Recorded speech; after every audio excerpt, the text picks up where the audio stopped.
History of Malaysia. Extending well into the western zone of the Southeast Asian archipelago, the Malay Peninsula has long constituted a critical link between the mainland and the islands of Southeast Asia. Because Malaysia itself is divided between the two regions, the history of the country can be understood only within a broad geographic context. The Strait of Malacca, narrowly separating the peninsula from the archipelago, has been a crossroads for peoples, cultures, and trade passing through or taking root in both areas. Influences from China, India, the Middle East, and, later, Europe followed the maritime trade. Peninsular Malaysia and the two states of East Malaysia, Sarawak and Sabah, have shared many historical patterns, but each region also has developed in unique ways. Prehistory and the rise of Indianized states. Malaysia's prehistory remains insufficiently studied, but bone and artifact discoveries at the Nia cave site in northern Sarawak confirm that the area was already inhabited by Homo sapiens about 40,000 years ago. The vast cave complex contains remains that not only indicate a nearly unbroken succession of human visits and occupations, but also chronicle the evolution of stone tools until some 1,300 years ago. Peninsular Malaysia has been inhabited for at least 6,000 years, archaeologists having unearthed evidence of Stone Age and early Bronze Age civilizations. Neolithic culture was apparently well established by 2500 to 1500 BCE. Early historical studies postulated that successive waves of peoples ancestors of the contemporary Malays migrated into the region from China and Tibet during the first millennium BCE, pushing earlier inhabitants into the western Pacific or remote mountain enclaves. More recently, it has been suggested that the southward migration consisted of small groups who imposed their culture and language and created new ethnic fusions. Small Malay kingdoms appeared in the 2nd or 3rd century CE, a time when Indian traders and priests began traveling the maritime routes, bringing with them Indian concepts of religion, government, and the arts. Over many centuries, the peoples of the region, especially those within the royal courts, synthesized Indian and indigenous ideas, making selective use of Indian models, including Hinduism and Mahayana Buddhism, in shaping their political and cultural patterns. The most significant complex of Indianized temple ruins has been found around Kedah Peak in northwestern Peninsular Malaysia. Because the peninsula and northern Borneo both lacked broad, fertile plains, they were unable to support the high population densities that were the foundation of other, more powerful Southeast Asian civilizations, such as those that flourished on the island of Java and on the mainland in what is now Cambodia. However, scant documentation, chiefly from Chinese written sources, suggests that perhaps 30 small Indianized states rose and fell in Malaya, the Malay region of the peninsula, during the first millennium CE. The most important of these states, Langkasuka, controlled much of the northern part of the region. Malaya developed an international reputation, both as a source of gold and tin and as the home of renowned seafarers. As its reputation grew, however, Malaya increasingly was exposed, or subjected, to cultural influences from surrounding powers. Between the 7th and 13th centuries, many of the region's small, often prosperous maritime trading states likely came under the loose control of Srivijaya, the great Indianized empire based in Sumatra.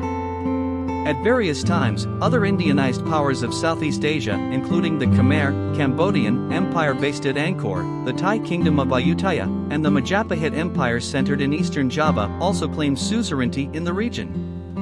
These early cultural forces in Malaya left a living legacy, traces of which are still evident in the political ideas, social structures, rituals, language, arts, and other traditions of Malay Muslims. Although development was slower and more remote, less fertile northern Borneo, the area that is now Sarawak had entered the Iron Age by CE 600.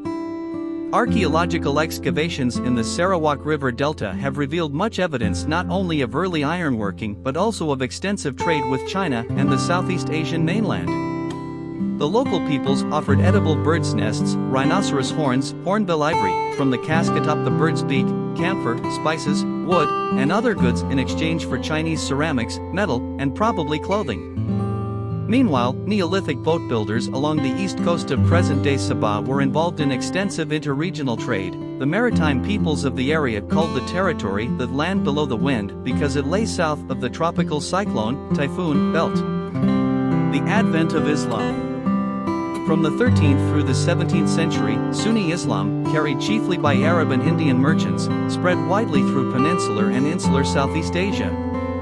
The new religion offered equal opportunity social advancement through spiritual devotion, which ultimately challenged, but did not entirely eliminate, the power of the traditional elites. Islam also embodied a complex theology that held much appeal for farmers and merchants in the coastal regions. The dissemination of Islam was intimately linked to the florescence of the great Indian Ocean trading routes that connected China through the Strait of Malacca to India, the Middle East, and Eastern Africa. The arrival of Islam coincided with the rise of the great port of Malacca, now Malacca, established along the strait on Malaya's southwest coast by Sumatran exiles about 1400. The Indianized king, who successfully sought a tributary relationship with powerful China, converted to Islam, becoming a sultan and hence attracting Muslim merchants. Soon Malacca became Southeast Asia's principal trading entrepot, while at the same time it gained suzerainty over much of coastal Malaya and eastern Sumatra. Malacca also served as the regional center for the propagation of Islam and as the eastern terminus of the Indian Ocean trading network.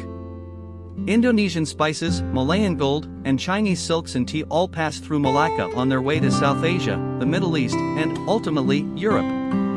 At its height in the late 15th century, Malacca hosted some 15,000 merchants of many nationalities, including Chinese, Arabs, Persians, and Indians. Attracted by a stable government and a policy of free trade, the ships in the harbor purportedly outnumbered those in any other port in the known world.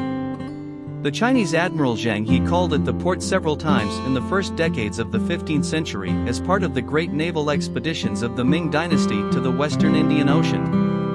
Malacca's political and religious influence reached its height under Tun Perak, who served as chief minister, 1456–98, after defeating the expanding Siamese, Thai, in a fierce naval battle. During his tenure Islam became well entrenched in such districts, and subsidiary sultanates, as Johor, Kedah, Perak, Pahang, and Terengganu. The mostly Islamicized people of 15th century Malacca began calling themselves Malays, Malaya, likely a reference to their Sumatran origins. Thereafter the term Malay was applied to those who practiced Islam and spoke a version of the Malay language. Religious and linguistic behavior, rather than descent, then, became the criteria for being Malay. This enabled previously Hindu-Buddhist peoples and former adherents of local religions to identify themselves, and even merge, with the Malays, regardless of their ancestry. Over time this loose cultural designation became a coherent ethnic group populating what is commonly called the Malay world, a region encompassing Malaya, northern and western Borneo, eastern Sumatra, and the smaller islands in between. Islam, however, came to overlay the earlier beliefs so that, before the rise of religious reform movements in the 19th century, few Malays were Orthodox Muslims. Hindu-influenced ritual remained important for those of noble heritage, and local spirits were richly incorporated into Islamic practices. Early European intrusions and emerging sultanates. The fame of Malacca as the crossroads of Asian commerce had reached Europe by the beginning of the 16th century. The Portuguese, who for a century had been seeking a sea route to Eastern Asia, finally arrived at Malacca in 1509, inaugurating a new era of European activity in Southeast Asia. Although much of Southeast Asia, including northern Borneo, experienced little Western impact before the 19th century, Malaya was one of the first regions to be disrupted. In 1511 a Portuguese fleet led by Afonso de Albuquerque captured Malacca. Because few merchants of Malacca chose to endure the conqueror's high taxes and intolerance of Islam, the city ultimately languished under Portuguese control. The Sultanate of Aceh, in northern Sumatra subsequently leaped into the political vacuum created by Malacca's decline, and during the 16th and early 17th centuries the Acehnese were deeply involved in peninsular affairs, warring against various sultanates and at times controlling some or most of them. Indeed, the understaffed Portuguese authority in Malacca was barely able to repulse repeated assaults by the Sultanate of Aceh. Meanwhile, the Dutch, having established the Dutch East India Company in 1602, arose as the dominant European power in Southeast Asia. In 1641 the Dutch seized Malacca, and although they tried to revive its trade, the city never recovered its earlier glory. Throughout the rise and fall of Malacca, new sultanates were emerging elsewhere in the Malay world. They usually were situated at the mouth of a major river and sought to control trade to and from the interior, which often was populated by semi-nomadic peoples such as the Aboriginal Orang Asli, original people of Malaya, and the various indigenous peoples of Borneo.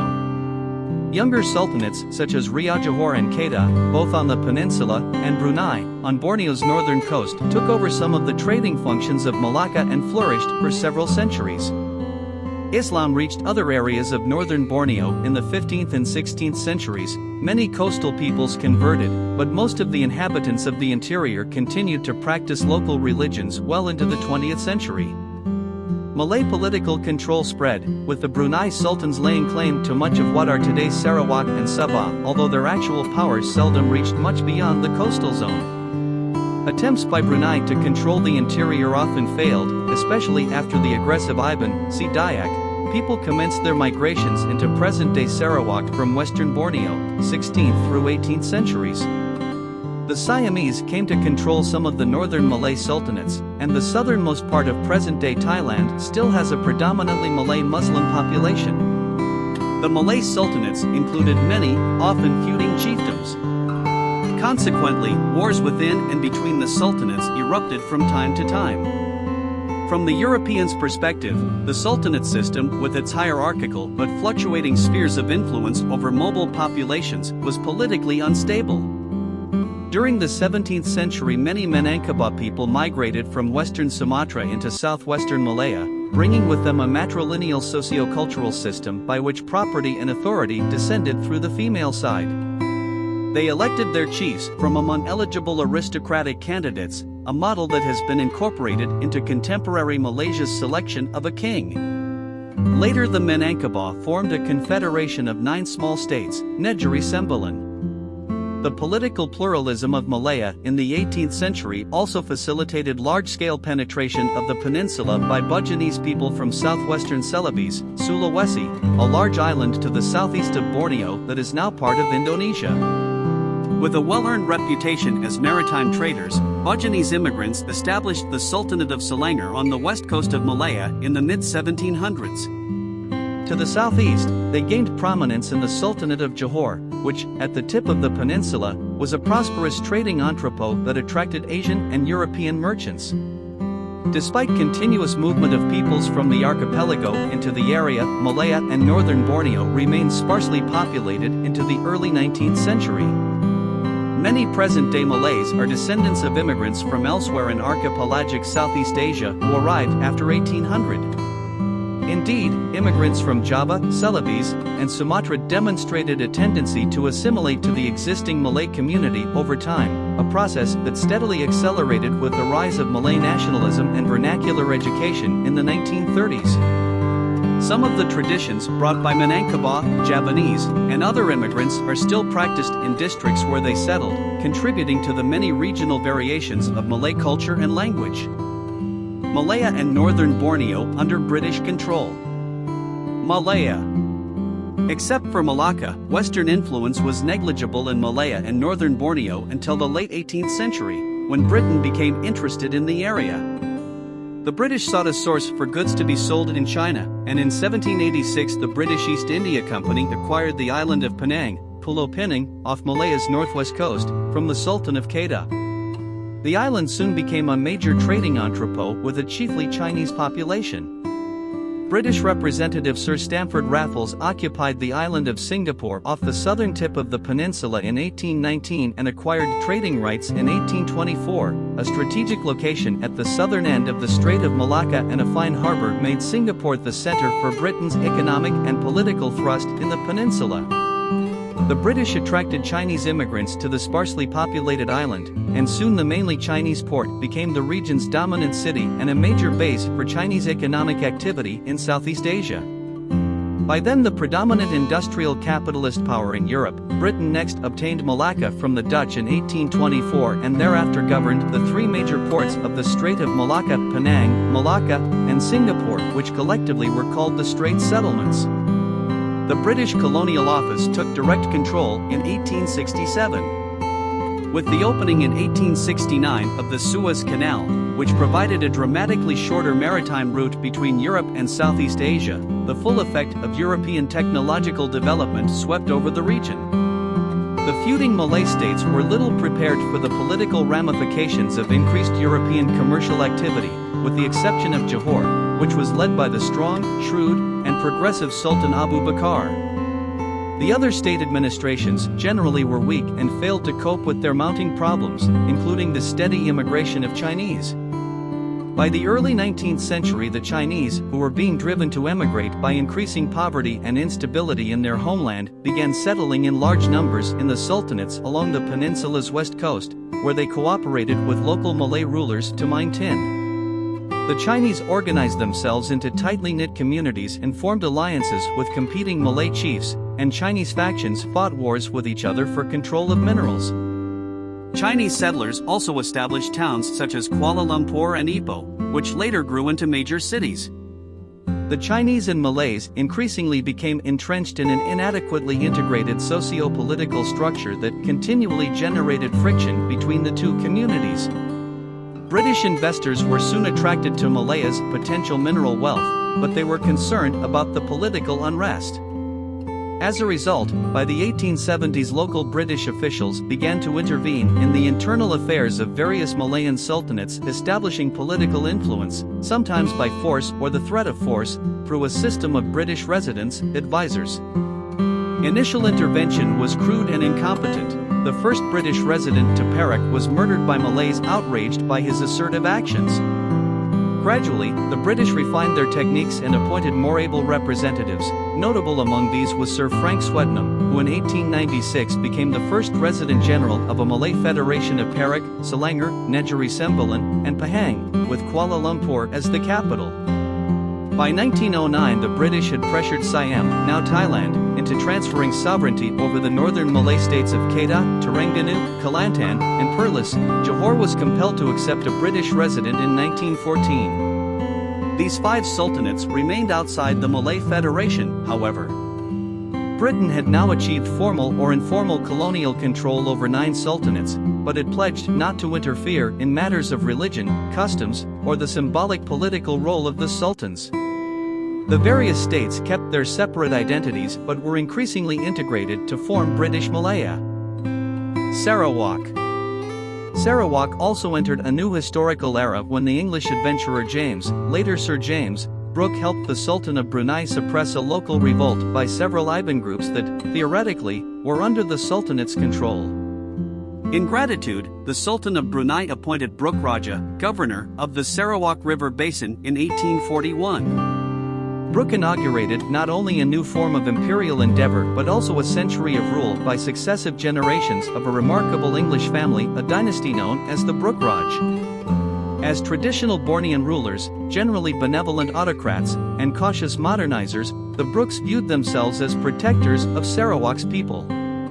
James Brooke spent the years before his death in 1868 consolidating his control of surrounding districts and defending his government against various challenges. Sarawak acquired the status of an independent state under British protection during the reign of its second Raja, Charles Brooke, nephew of James Brooke. Relations with Britain, however, were often strained, chiefly because of a consistent Brooke policy of incorporating territory at the expense of the declining Brunei Sultanate, which also became a British protectorate in the late 19th century. The present boundaries of Sarawak were achieved by 1906. North Borneo. Northeastern Borneo, the territory that is now Sabah, was the last area to be brought under British control. In the early 1700s, Brunei transferred its claims over much of the region to the Sultan of Sulu, who ruled from the Sulu archipelago, now part of the Philippines, to the east. Except in the far northeast, actual Sulu power remained limited.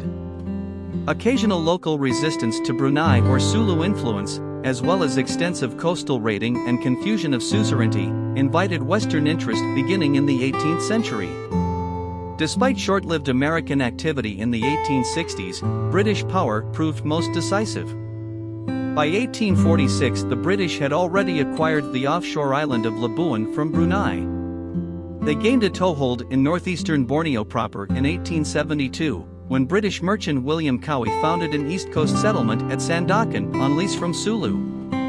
Having obtained rights to much of the territory by 1881, the British launched the British North Borneo Company, which, based in Sandakan, ruled the British Protectorate as North Borneo until 1941. The company operated the state in the interest of its shareholders but was only moderately prosperous, owing to high overhead and poor management. Its 60 years of rule, however, established the economic, administrative, and political framework of contemporary Sabah. The impact of British rule. The British presence in the region reflected several patterns: direct colonial rule in the Straits settlements, relatively indirect control in some of the peninsula's east coast sultanates, and family or corporate control in Borneo. Regardless of the political form, however, British rule brought profound changes, transforming the various states socially and economically. The Brookes and the North Borneo Company faced prolonged resistance before they consolidated their control, while occasional local revolts punctuated British rule in Malaya as well. In Sarawak in 1857, for example, interior Chinese gold mining communities nearly succeeded in toppling the intrusive James Brooke before being crushed, while Muslim chief Mat Salleh fought expanding British power in North Borneo from 1895 to 1900. The Brookes mounted bloody military campaigns to suppress headhunting, practiced at the time by many indigenous peoples of the interior, and to incorporate especially the Iban into their domain. Similar operations were carried out in North Borneo.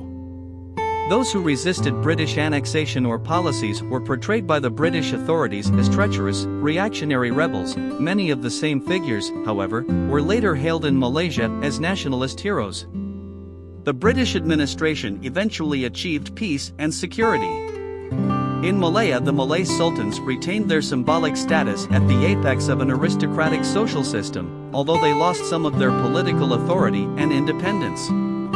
British officials believed that the rural Malay farmers needed to be protected from economic and cultural change and that traditional class divisions should be maintained. Hence, most economic development was left to Chinese and Indian immigrants, as long as it served long-term colonial interests. The Malay elite enjoyed a place in the new colonial order as civil servants. Many Malayan and Bornean villagers, however, were affected by colonial taxes and consequently were forced to shift from subsistence to cash crop farming. Their economic well-being became subject to fluctuations in world commodity prices. Much economic growth occurred. British policies promoted the planting of pepper, gambir, a plant producing a resin used for tanning and dyeing, tobacco, oil palm, and especially rubber, which along with tin became the region's major exports. Malaya and British North Borneo developed extractive, plantation-based economies oriented toward the resource and market needs of the industrializing West. British authorities in Malaya devoted much effort to constructing a transportation infrastructure in which railways and road networks linked the tin fields to the coast. Port facilities also were improved to facilitate resource exports. These developments stimulated growth in the tin and rubber industries to meet world demand. The tin industry remained chiefly in immigrant Chinese hands through the 19th century, but more highly capitalized, technologically sophisticated British firms took over much of the tin production and export by World War II. The rubber tree was first introduced from Brazil in the 1870s, but rubber did not supersede the earlier coffee and gambir plantings until near the end of the century. By the early 20th century, thousands of acres of forest had been cleared for rubber growing, much of it on plantations, but some on small holdings. Malaya became the world's greatest exporter of natural rubber, with rubber and tin providing the bulk of colonial tax revenues. The British also improved public health facilities, which reduced the incidence of various tropical diseases, and they facilitated the establishment of government Malay schools and Christian mission, mostly English language, schools. The Chinese generally had to develop their own schools. These separate school systems helped perpetuate the pluralistic society. Some Chinese, Malays, and Indians benefited from British economic policies, others enjoyed no improvement or experienced a drop in their standard of living. Government-sanctioned opium and alcohol use provided a major source of revenue in some areas. Between 1800 and 1941, several million Chinese entered Malaya, especially the West Coast states, Sarawak, and British North Borneo to work as laborers, miners, planters, and merchants. The Chinese eventually became part of a prosperous, urban middle class that controlled retail trade. South Indian Tamils were imported as the workforce on Malayan rubber estates.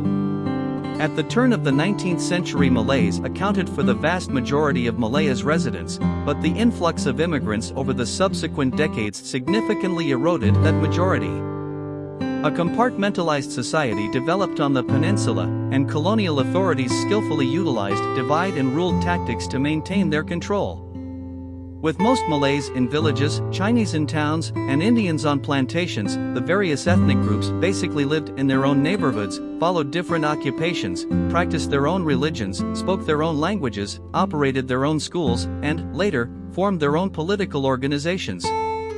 By the 1930s, ethnically oriented nationalist currents began to stir in Malaya, Singapore, and Sarawak. Malay groups either pursued Islamic revitalization and reform or debated the future of the Malays in a plural society, while Chinese organizations framed their activities around political trends in China.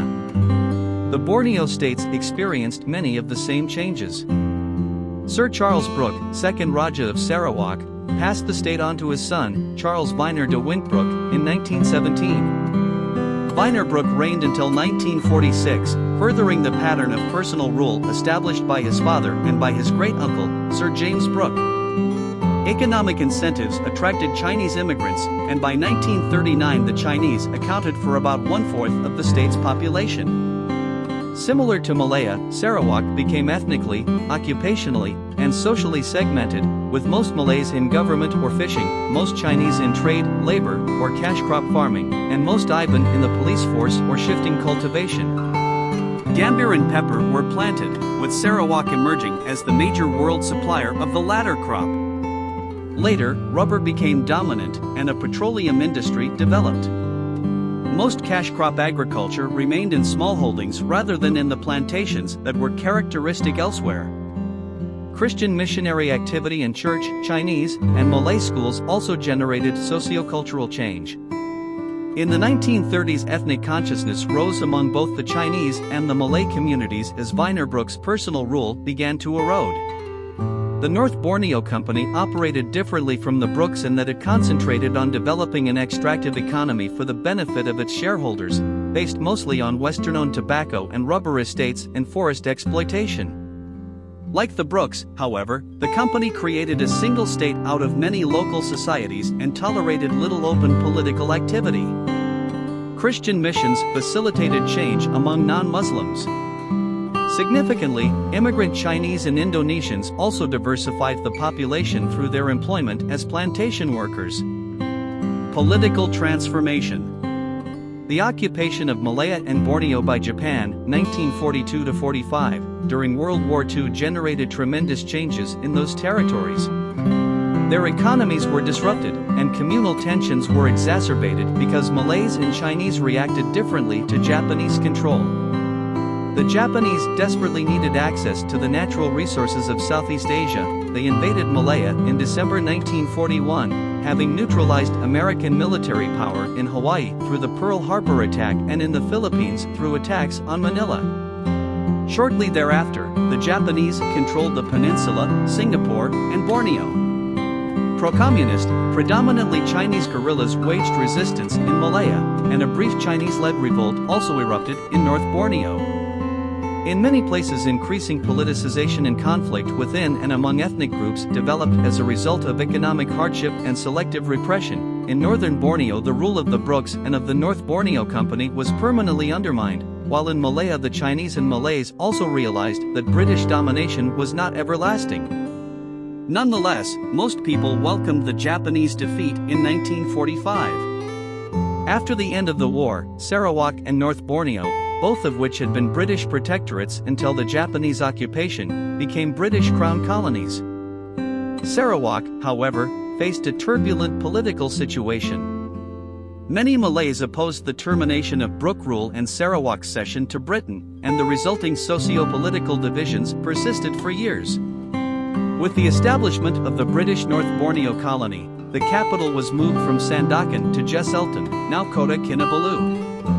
Some local self-government was introduced in Malaya.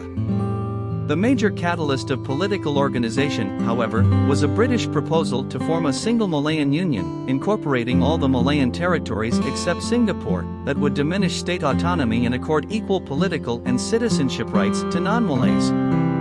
A tremendous upsurge of Malay political feeling against this plan, led by Dato' bin Jafar, resulted in the creation in 1946 of the United Malays National Organization, UMNO, as a vehicle for Malay nationalism and political assertiveness. Strikes, demonstrations, and boycotts doomed the proposed Malayan Union, and the British began to negotiate with UMNO about the Malayan future. The negotiations resulted in the creation in 1948 of the Federation of Malaya, which unified the territories but provided special guarantees of Malay rights, including the position of the sultans. These developments alarmed the more radical and impoverished sectors of the Chinese community. In 1948, the Communist Party of Malaya, a mostly Chinese movement formed in 1930 that had provided the backbone of the anti-Japanese resistance, went into the jungles and began a guerrilla insurgency to defeat the colonial government, sparking a 12-year period of unrest known as the Malayan Emergency. The Communists waged a violent and ultimately futile struggle supported by only a small segment of the Chinese community. The British took measures to suppress the insurgency by military means, which included a strategy that forcibly moved many rural Chinese into tightly controlled new villages located near or along the roadsides. Although this policy isolated villagers from guerrillas, it also increased the government's unpopularity. The British finally achieved success when, under the leadership of British High Commissioner Sir Gerald Templar, they actively began to address political and economic grievances as well as the insurgency, which further isolated the rebels. Promising independence, British officials commenced negotiations with the various ethnic leaders, including those of UMNO and the Malayan Chinese Association, MCA, formed in 1949 by wealthy Chinese businessmen. A coalition consisting of UMNO, led by the aristocratic moderate Tunku Abdul Rahman, MCA, and the Malayan Indian Congress contested the national legislative elections held in 1955 and won all but one seat. This established a permanent political pattern of a ruling coalition known first as the Alliance Party and later as the National Front, Barisan Nasional, BN, that united ethnically based, mostly elite-led parties of moderate to conservative political leanings, with UMNO as the major force. On August 31, 1957, the Federation of Malaya achieved independence under an alliance government headed by Tunku Abdul Rahman as Prime Minister. Singapore, with its predominantly Chinese population, remained outside the Federation as a British Crown colony. The arrangement tended to favor the Malays politically, with UMNO leaders holding most federal and state offices and the kingship rotating among the various Malay sultans, but the Chinese were granted liberal citizenship rights and maintained strong economic power. Kuala Lumpur became the federal capital. New currents also were emerging in Borneo. Colonial rule succeeded in rebuilding and expanding the economies of the two colonies, with rubber and timber providing the basis for post-war economic growth.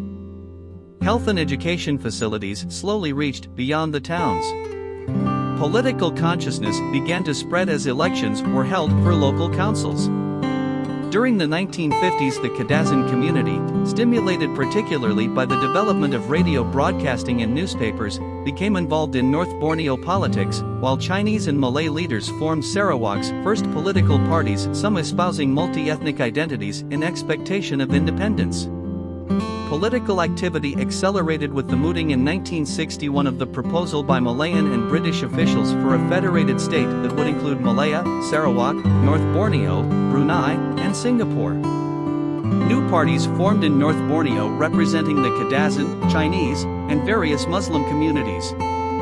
Elections were held in North Borneo and in Sarawak, with most of the parties in both colonies accepting independence through merging with the new federation, called Malaysia. The inclination to join Malaysia increased after the Philippines claimed North Borneo, based on former Sulu suzerainty. British leaders proposed a Malaysian federation as a way of terminating their now burdensome colonial rule over Singapore, Sarawak, and North Borneo, even though those states were historically and ethnically distinct from Malaya and from each other. It was in many ways to be a marriage of convenience.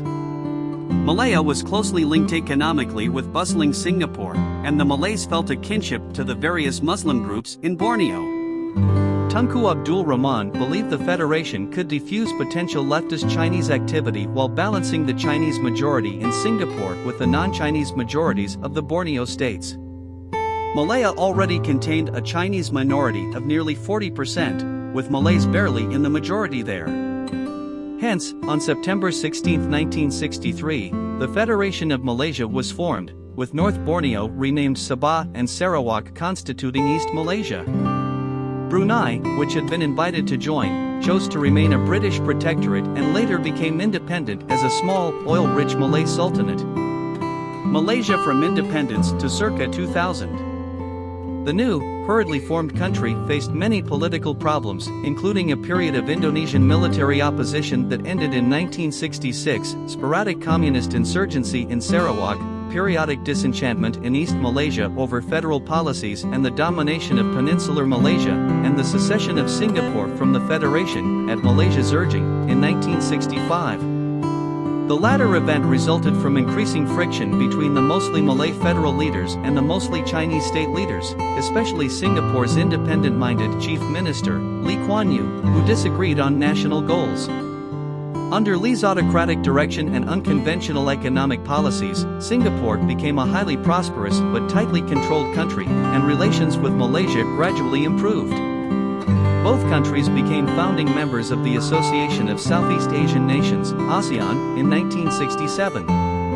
The secession of Singapore allowed UMNO to exercise more influence over federal policies, even if it did not end political uncertainties. Communal tensions on the peninsula following a heated election generated riots and a countrywide state of emergency in 1969-70. Many non-Malays resented the government's attempts to build national unity and identity through such measures as increasing the use of the Malay language in education and public life. The Chinese were particularly worried by government policies aimed at distributing more wealth to Malays. For instance, the New Economic Policy, launched in 1971 and renewed as the New Development Policy in 1991, was designed to increase significantly the wealth and economic potential of the Bumi Putra, Malays and other indigenous peoples, especially the Malays. It included affirmative action policies for Bumi Putra citizens in education and in employment in the civil service. A growing Islamic movement also fueled tensions in the country and wrought divisions within the Malay community itself. Beginning in the late 1970s, this Islamic fundamentalist revival, or Dakwah movement, increasingly attracted the support of young Malays who felt alienated by what they perceived as the growth of a westernized, materialistic society. Finally, although rural development policies reduced poverty rates, large pockets of urban and especially rural poverty persisted, with many regional and ethnic inequities in the distribution of wealth. Radical critics of the government, including communists, socialists, Islamic militants, and progressive intellectuals, were politically marginalized and sometimes detained. For Sarawak and Sabah, politics within Malaysia proved to be a turbulent experience. The decision to join the Federation was made in haste, and many people continued to resent the loss of their autonomy, especially their loss of control over growing petroleum revenues. Political crises occurred periodically in Sarawak, although it was governed after 1970 by a Malay-dominated, pro-federal but multi-ethnic coalition that represented a triumph of Peninsular Alliance-style politics. By the mid-1980s, however, some Iban leaders had challenged the coalition for being too accommodating to wealthy Malay and Chinese interests. The government encouraged the assimilation of Sarawak society to that of the peninsula and dramatically increased the exploitation of timber resources, often at the expense of interior peoples. Sabah politics also were contentious, with ongoing tensions between Muslim and non-Muslim groups. Between 1967 and 1975, Chief Minister Tun Mustafa ruled the state rigidly, absorbing or repressing opponents, promoting Islam, and challenging federal policies. The multi-ethnic coalition that replaced Mustafa continued to preside over rapid economic growth spurred by the exploitation of Sabah's bountiful natural resources. Tensions resurfaced in the mid-1980s, however, when a Christian Kadazan-led party swept into power and followed policies opposed by federal leaders. Although peninsular socio-political patterns increasingly influenced Sabah and Sarawak, the states remained unique within the Malaysian system. Despite these difficulties, the country as a whole maintained its quasi-democratic parliamentary political system, including regular elections and moderate political diversity, but also some restrictions on civil liberties, such as a ban on public discussion of issues deemed sensitive. Tunku Abdul Rahman was succeeded as Prime Minister by Tun Haji Abdul Razak bin Hussein in 1970. Upon Abdul Razak's death in 1976, another UMNO leader, Datuk, later Tun Hussein, replaced him. In 1981, Tun Hussein, owing to ill health, relinquished his positions as president of UMNO and as Malaysian Prime Minister, allowing Mahathir bin Mohamad to become the fourth Prime Minister and the first non-aristocrat to hold that office. Mahathir's 22-year tenure as Prime Minister was marked by an authoritarian style and economic success. His assertive manner and controversial policies generated a major split within UMNO. In 1986, Deputy Prime Minister Musa Haidam resigned, citing irreconcilable differences, and the following year Mahathir only narrowly survived a challenge to his role as UMNO President, and thus as Prime Minister. A subsequent challenge to Mahathir's victory led the courts to declare UMNO illegal because it had failed to register properly. Mahathir was able to outmaneuver his opponents, however, by dissolving UMNO and forming a new Malay party, UMNO Baru. New UMNO Baru was subsequently dropped in 1997 and the original name restored. Mahathir's opponents countered by forming Semangat 46, Spirit of 46, which claimed to embody the ideals of the original UMNO, established in 1946, and attempted to unite the disparate opposition groups against the ruling BN coalition headed by UMNO. During the 1980s, Anwar Ibrahim rose rapidly within the ruling party, and many believed he was being groomed to be Mahathir's successor. In 1993, Anwar was elected Deputy President of UMNO and Deputy Prime Minister, and within a few years he was considered a potential contestant for the offices of UMNO President and Prime Minister of Malaysia.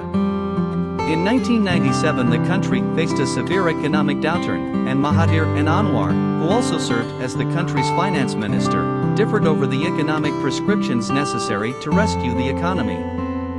In September 1998, Mahathir removed Anwar from office, and Anwar subsequently was expelled from UMNO and charged with, and eventually convicted of, corruption and sexual misconduct. Demonstrations, under the banner of reform, ensued in support of Anwar, whose backers claimed that the charges were a bid to humiliate him and to eliminate him as a potential rival of Mahathir. Malaysia in the 21st century. The dismissal of Deputy Prime Minister Anwar caused intense divisions within Malaysia, but Mahathir, benefiting from an economic recovery, was able to retain his grip on political power. In 2003, Mahathir stepped down as Prime Minister and was replaced by Abdullah Ahmad Badawi, his hand-picked successor, who won a landslide victory the following year. With Mahathir out of office, Anwar's conviction was overturned in 2004, and he was released. In March 2008, Anwar led a coalition of opposition parties called the People's Alliance, Pakatan Rakyat, PR, that gained more than one-third of the seats in Malaysia's lower house of parliament, even though he still could not run for office. Anwar officially returned to politics later that year, and in October he won a solid victory in a parliamentary by-election, even though, shortly before the election, he was again charged with sexual misconduct. Meanwhile, Abdullah faced growing criticism, largely for his failure to curtail corruption, and in October 2008 he announced his intention to resign the following March. Abdullah was succeeded in office by his deputy prime minister, Najib Razak, son of Abdul Razak, in April 2009. In January 2012, the 2008 charges against Anwar were dismissed after a 2-year trial, but an appeals court subsequently overturned this acquittal, and he was sentenced to 5 years in prison. The PR had high hopes of improving on its 2008 electoral showing in upcoming polls for the lower house. Although the opposition gained some seats in the voting held in early May 2013, the BN was able to hold on to its majority, and Najib Razak retained his office as Prime Minister. A pair of air disasters soon cast a shadow over Najib Razak's second term, however. On March 8, 2014, Malaysia Airlines Flight 370 disappeared en route from Kuala Lumpur to Beijing. The 239 passengers and crew on board were presumed dead. Just 4 months later, 298 people were killed when Malaysia Airlines Flight 17 was shot down by a surface-to-air missile while flying over territory controlled by Russian-backed militants in eastern Ukraine. In April 2015, Najib Razak passed a controversial 6% tax on goods and services. Later that year, his administration was engulfed in scandal when Najib Razak and other officials were implicated in a multi-billion-dollar embezzlement and money laundering scheme involving One Malaysia Development Berhad, 1MDB, a state-owned investment fund. Mahathir emerged from retirement to chastise his one-time protege, and the former prime minister broke with the BN and aligned with the opposition. The weight of the 1MDB allegations combined with overwhelming dissatisfaction over the goods and services tax to bring an end to the BN's 6-decade hold on power in Malaysia. The opposition Alliance of Hope, Pakatan Harapan, claimed 122 of 222 seats in the May 2018 parliamentary election, and the 92-year-old Mahathir was returned to the Prime Minister's office. Mahathir stated that his administration would pursue a royal pardon for Anwar, a move that would allow Anwar to once again hold political office. With relative political stability over the last decades of the 20th century, government and business leaders managed to carry Malaysia into the 21st century with a prosperous, diversified economy. Commodity exports remained important, however, and certain parts of the country struggled with severe environmental problems, largely as a result of the exploitation of natural resources. Although development policies were criticized as lacking ethnic and regional balance, Malaysia nonetheless had achieved considerable success in creating national unity and socio-political stability out of deep regional and ethnic divisions.